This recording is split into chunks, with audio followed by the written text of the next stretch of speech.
কোন পথে এগুচ্ছে বাংলাদেশ ভারত সম্পর্ক? ভারতের জনগণকে উদ্দেশ্য করে বিবৃতি দিয়েছেন বাংলাদেশের 145 নাগরিক।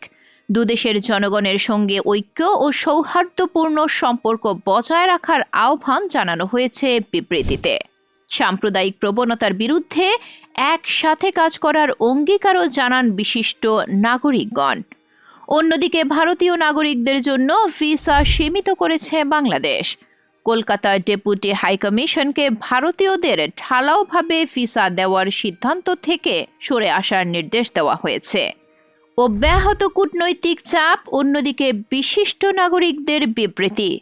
কোন দিকে যাচ্ছে বাংলাদেশের ভারত নীতি? আপনার কি মনে হয়?